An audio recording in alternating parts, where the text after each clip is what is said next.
We don't want to have to recall anybody. We don't want to have to protest anybody, but we are not going to be ignored, Brandon. Mayor Johnson. Many in Chicago's black community and the city council speaking out against spending $51 million to house migrants, asking when will the help for them finally. Citizens of the United States of America come first. When it comes to this immigration thing, legal or illegal, people try to make it nuanced, but I like to keep it simple. How does it affect foundational black Americans? And then how does it affect the United States as a whole? And from my perspective, the cons greatly outweigh the pros. Let's start with the legal immigrants. They don't come over here with the idea to build with my community or have some sort of camaraderie, and that's cool. But the problem lies when they take it a step further and become law enforcement like Ashley Gonzalez, and then now they have the power to have an effect on black American neighborhoods. Or we get a Barack Obama or a Candace Owens or most of the CBC, other melanated people who are cosplaying as us. Then they get in positions of power and act like they're speaking for or representing foundational black Americans when the whole time they're stabbing us in the back. So the moral of the story is, if I'm already dealing with racism from YTs in my homeland, why do I want to deal with it with people from a bunch of other countries and a bunch of other communities? Now, illegal immigration, that's an easy no. But we'll dive into that a little bit more as we get into this reaction video. Listen, you Democrats, do you really think that the black community in black America, especially people like myself that live in the ghetto, really want to be replaced by illegal immigrants that you fight for? I actually saw black folks fighting so that they can be replaced by illegal immigrants. It was astonishing. They're actually fighting. Now they got this faux Black Panther Party out there. By the way, Democrats have historically hated the Black Panther Party in so much that they killed them. We have this going on right now, and they expect that some black fool, a fool, will actually want to side with illegal immigrants in America?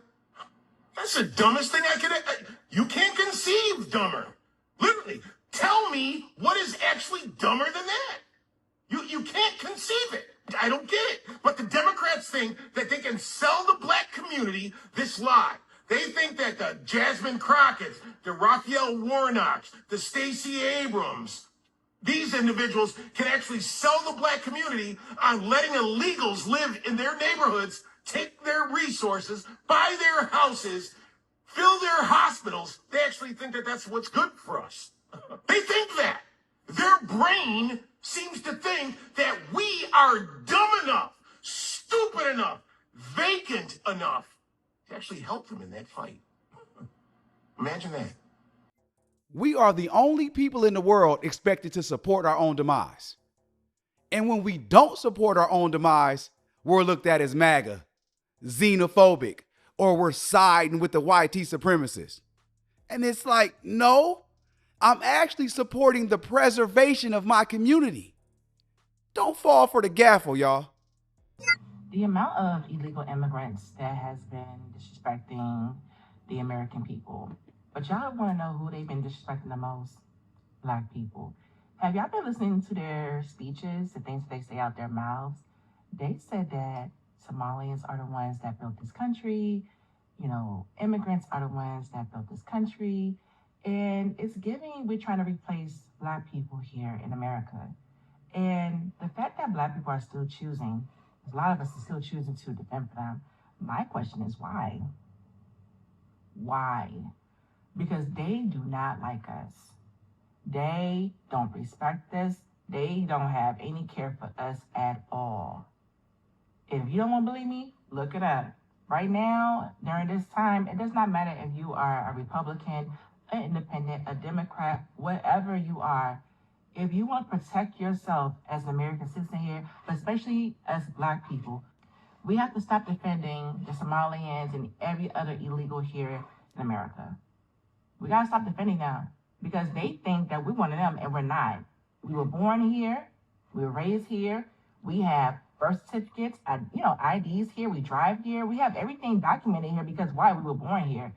We will already pay the price. Like, we paid our dues already. Our ancestors paid our dues. Not only they paid our dues, but we have the freedom now to be able to walk in the lifestyle that they fought for us to have. So how disrespectful it is for us to fight for people who chose to come here illegally, right? And they're disrespecting us. They said that illegal, I'm sorry, they didn't say illegal immigrants. They said that immigrants built this country. That's not true. Black people built this country. Black people. The 13th, 14th, 15th Amendment was made for us. Us.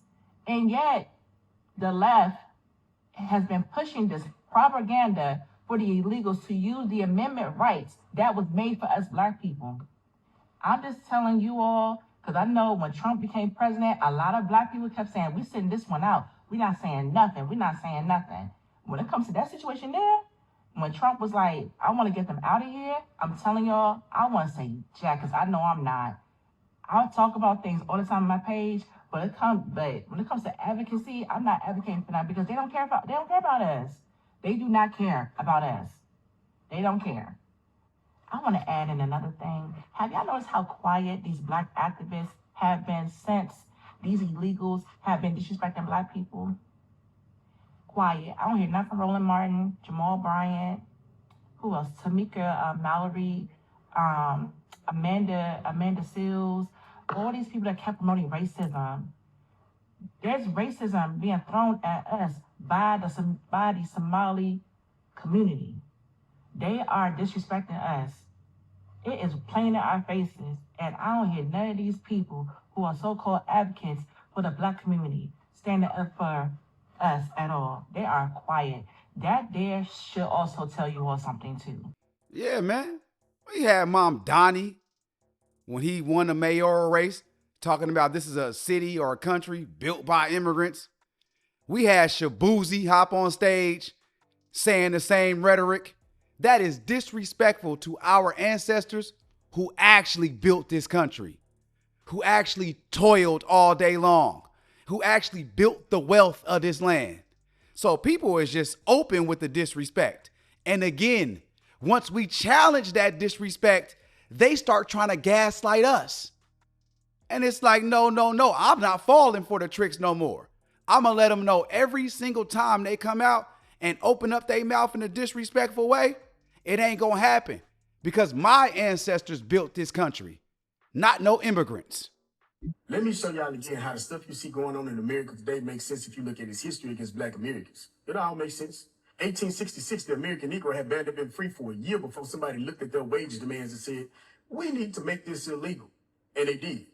It was called the anti-enticement law, and it said that if you tried to offer a Black worker more money than he was already making, you could criminally be prosecuted. Not the worker, you, for offering him better wages. Alabama, Arkansas, Florida, Georgia, Louisiana, Mississippi, North Carolina, South Carolina, Tennessee, all of them. And some of these laws stayed on the books until the 1980s. But that was just the first lock on the door. Second lock, they also passed vagrancy laws making it a crime to leave your job without permission.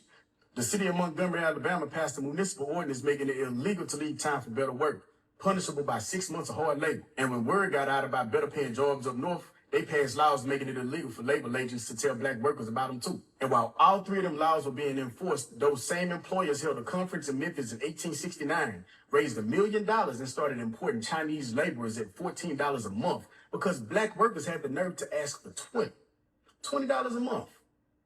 Frederick Douglass watched this happen in real time and called it exactly what it was, a scheme designed to push Black labor out entirely. And thing is, the anti-enticement laws suppressed everybody's wages. YT workers in the South too. The corrupted courts hurt everybody. The broken labor market hurt everybody. They destroyed the economic fabric of an entire region just to keep one group from getting what they were owed. I ask you again, does that sound familiar? Let's keep going.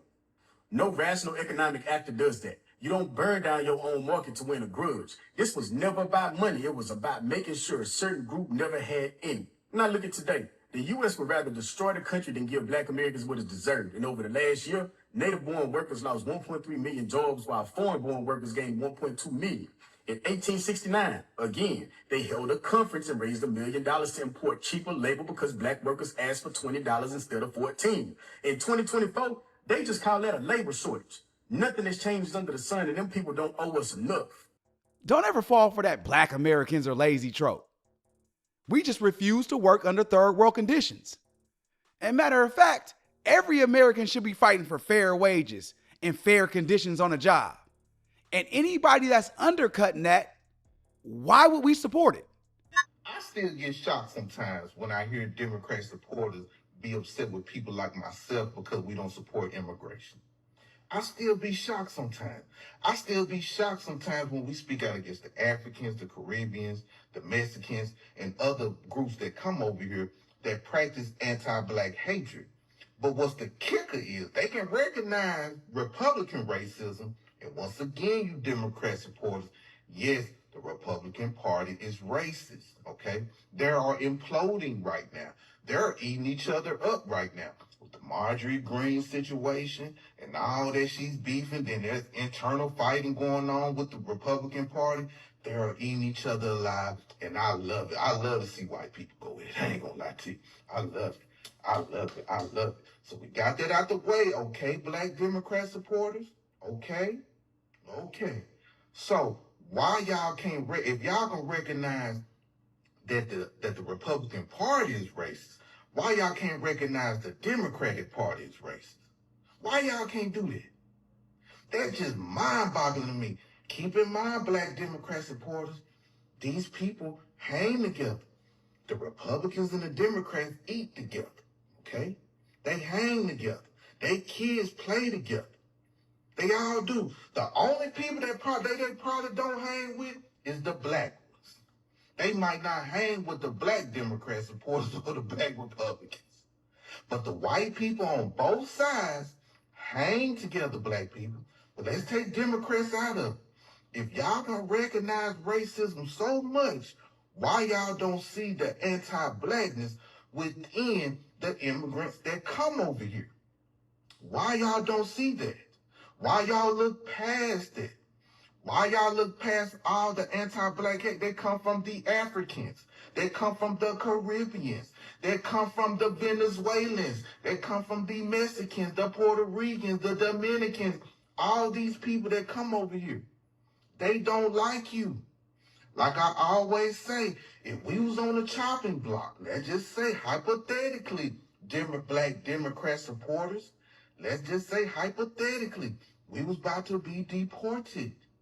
Do you think all those groups, the Mexicans, the Africans, the Caribbeans, the Venezuelans, and any other immigrant group that come over here, do you think they will attack each other because they are happy that black Americans are being deported? Do you think these people will give a F about us? Do you think they will make posts about us? Save the black Americans. No, they will not. No, they will not. Worry about yourself, black American. God damn. Man, I don't know where we got this acting like a human shield from. I mean, they just throw us out there to protect everybody. Let's fight for feminism. You ain't finna get nothing for fighting for feminism. That's for white women. They're crushing DEI. We don't get nothing from DEI. We like fifth on the list. Let's go fight for the illegal immigrants. That's not gonna benefit us at all. So I don't know where we got this we shall overcome. Let's go protect everybody else, but don't nobody ever come to protect us. We gotta cut that stuff out and start to worry about what we need to do. Stick together as a group. I'm gonna keep preaching that every single video. We don't need to be worrying about what nobody else got going on because that's their problems. We need to worry about our own and clean up our own house. That's the only way we're going to start to make some progress. We got to cut this thing out. What we running out there and just want to, no, protect them while they wouldn't protect us. We don't want to have to recall anybody. We don't want to have to protest anybody, but we are not going to be ignored, Brandon. Mayor Johnson. Many in Chicago's black community and the city council speaking out against spending $51 million to house migrants, asking when will the help for them finally. Citizens of the United States of America come first. On the southwest side, city officials getting an earful. How about this? Give them all these politicians' addresses and put them in their backyards, in their basements, in their... Purchase it. You need to purchase it and put the programs over here for our children. That's all we are. Has not done enough. He has not done enough to secure the borders. He has not done enough to go in and propose some legislation that he can push forth himself to change this situation. And I'm telling you, we're so angry here in Chicago, which has been a Democratic stronghold for most of its eternity.